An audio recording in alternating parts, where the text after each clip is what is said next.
In the shadow of Chicago's Grand World's Columbian Exposition of 1893, a castle of horrors stood quietly on the corner of 63rd and Wallace Streets. While the White City dazzled millions with its neoclassical buildings and technological marvels just a few miles away, a man named Herman Webster Mudgett, better known as Henry Howard Holmes or simply H. Holmes, was crafting his own architectural wonder, a building designed not to inspire, but to kill. Holmes would later confess to 27 murders, though the actual number remains disputed to this day. Some investigators would place the count at more than 200 victims. Whatever the true tally, Holmes earned his place in history as America's first documented serial killer, a man whose calculated charm and medical knowledge made him all the more dangerous in the rapidly expanding landscape of industrial America. Henry Howard Holmes was born Herman Webster Mudgett on May 16, 1861, in Gilmanton, New Hampshire. The son of Levi Horton Mudgett and Theodate Page Price, young Herman grew up in a strict Methodist household. Even in childhood, there were troubling signs. According to Harold Schechter, author of Depraved: The Definitive True Story of H. Holmes, Holmes's childhood contained disturbing incidents. As a boy, Holmes displayed a precocious intellect and a remarkable fascination with surgery. Local gossip had it that he performed crude operations on animals. Once, it was said, some older boys forced him to stand face to face with a human skeleton, knowing of his intense fear of doctors. This early trauma, rather than curing his morbid interests, seemed to intensify them. Holmes later enrolled in the University of Michigan Medical School in 1882, where he studied medicine and anatomy. Here, he honed the skills that would later serve his dark purposes.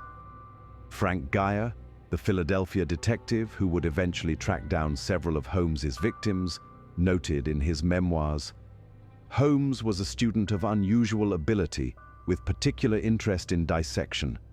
His professors recalled him as brilliant but peculiar, often requesting access to unclaimed cadavers for private study. After obtaining his medical degree, Mudgett adopted the name H. Holmes, possibly inspired by fictional detective Sherlock Holmes, and embarked on a series of frauds and scams across the Midwest before finally settling in Chicago in 1886. Chicago, in the late 19th century, was a city in transformation. Recovering from the Great Fire of 1871, it was rebuilding at an unprecedented pace, drawing thousands of new residents monthly. The announcement that the city would host the 1893 World's Columbian Exposition only accelerated this growth. In the Englewood neighborhood, Holmes purchased an empty lot across from a pharmacy where he had been working. Here, he began construction on what would later be dubbed the Murder Castle by the press. According to architecture historian Thomas Hines, what makes Holmes's building so disturbing from an architectural perspective is its deliberate design as an instrument of death. Most buildings are created to shelter and protect. Holmes inverted this principle entirely. The three-story structure contained some 100 rooms, including commercial storefronts on the first floor and apartments above. But hidden within were features with no benign explanation. Soundproofed rooms with gas lines that could be controlled from Holmes's bedroom, hidden trapdoors and chutes that led to the basement, doorways that opened to brick walls, and staircases that led nowhere. The basement contained perhaps the most horrifying features: acid vats, quicklime pits, a crematorium, and medical dissection tables. Holmes had created not just a place to live or work, but a factory of death. The 1893 World's Columbian Exposition opened in May, drawing over 27 million visitors during its 6-month run. For Holmes, this represented an unprecedented opportunity. Chicago was suddenly filled with thousands of young women traveling alone, many for the first time, seeking employment and adventure in the big city. Holmes's medical training made his methods particularly calculated. He often used chloroform or gas to render victims unconscious before placing them in soundproof rooms, where they would either suffocate or be gassed to death. After death, Holmes would often dissect the bodies, strip them of flesh, and prepare the skeletons for sale to medical schools, which paid premium prices for such specimens. Other remains were destroyed in the basement's chemical vats or crematorium. Holmes also forced some victims to sign over assets or property before killing them, building a small fortune through murder and fraud. In 1894, Holmes's criminal activities extended beyond his Chicago murder castle. With his associate Benjamin Petezel, Holmes devised an elaborate insurance fraud scheme. The plan involved Petezel faking his death so they could collect on a $10,000 life insurance policy. Instead, Holmes actually murdered Petezel using a chloroform overdose and staging the body to look like an accidental explosion. He then manipulated Petezel's widow, Carrie, convincing her that her husband was still alive and in hiding while collecting the insurance money. Holmes then took 3 of the Petezel children, Alice, Nellie, and Howard, on a twisted journey across the United States and into Canada, ostensibly to reunite them with their father. In reality, he murdered each child in separate locations. Marion Hedgepeth, a train robber who shared a cell with Holmes during a brief incarceration for an unrelated fraud case, provided the tip that eventually led to Holmes's downfall. Hedgepeth had introduced Holmes to a fellow criminal who could help with the insurance scam, but when Holmes failed to pay the promised commission, Hedgepeth contacted the authorities. In his memoirs, Hedgepeth wrote, "I may be a thief and a robber, but Holmes was something else entirely. When I realized what he had done, I could not remain silent, even though it meant informing on another criminal." Philadelphia detective Frank Geyer was assigned to investigate the Petezel insurance fraud case, which quickly evolved into a search for the missing Petezel children. His investigation took him across multiple states and eventually to Toronto, where he discovered the bodies of Alice and Nellie Petezel buried in the cellar of a rented house. In his book, The Holmes Petezel Case, Geyer described the moment of discovery. "I felt certain that beneath the freshly disturbed earth in that cellar, we would find what we had been searching for. When the first small shoe was uncovered, confirming our worst fears, there was not a dry eye among those present at the excavation." Holmes was arrested in Boston on November 17, 1894, initially on an outstanding warrant for horse theft in Texas. As the investigation deepened, the true extent of his crimes began to emerge.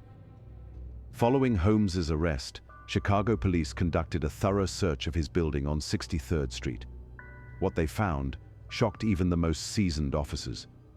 Police Chief Frederick Ebersold told reporters, "In my 30 years of police work, I have never seen anything to compare with this building. It is designed for murder, with hidden rooms, secret passages, and instruments clearly intended to cause death and dispose of human remains." News of the murder castle created a sensation.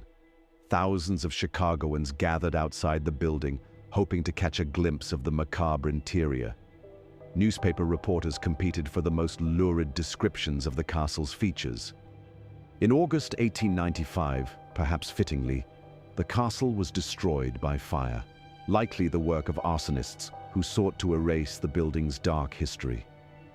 All that remained was the sinister reputation and the gradually emerging details of Holmes's crimes.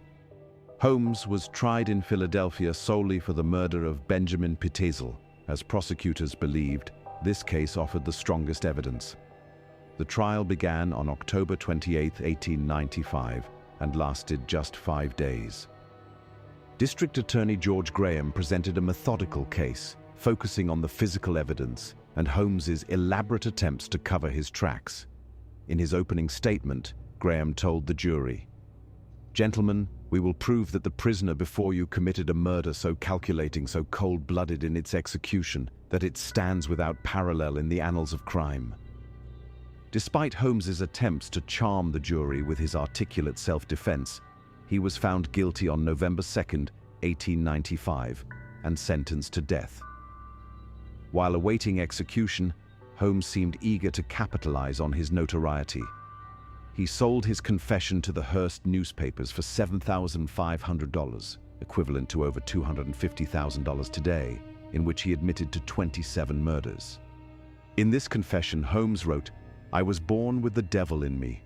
I could not help the fact that I was a murderer, no more than the poet can help the inspiration to sing." This statement, perhaps more than any other, has defined the public's understanding of Holmes as an embodiment of inexplicable evil. On May 7, 1896, H. Holmes was hanged at Moyamensing Prison in Philadelphia. Witnesses reported that even in his final moments, Holmes remained unnervingly calm. Samuel Clemens, no relation to the author Mark Twain, observed, "I have overseen many executions, but none where the condemned showed such composure.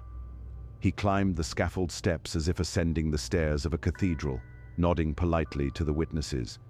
His last words were spoken clearly, without tremor, asking only that his body be buried in cement, so that no..." In the decades since his execution, Holmes has become an enduring figure in American crime history, the subject of dozens of books, documentaries, and films. Most notably, Eric Larson's 2003 bestseller, The Devil in the White City, brought Holmes's story to mainstream attention, contrasting his dark deeds with the optimistic spirit of the 1893 World's Fair. The story of H. Holmes continues to fascinate and disturb because it forces us to confront uncomfortable truths, that evil can hide behind a respectable facade, that progress and modernization can create new vulnerabilities, and that the capacity for calculated cruelty exists within the human condition. As Chicago journalist Charles Seymour wrote shortly after Holmes's execution, "The White City of the World's Fair represented our highest aspirations, our capacity for beauty, innovation, and cooperation. Holmes's castle represented something else entirely. The shadows that persist even in our brightest moments, reminding us of the vigilance required to protect the innocent in our ever-changing world."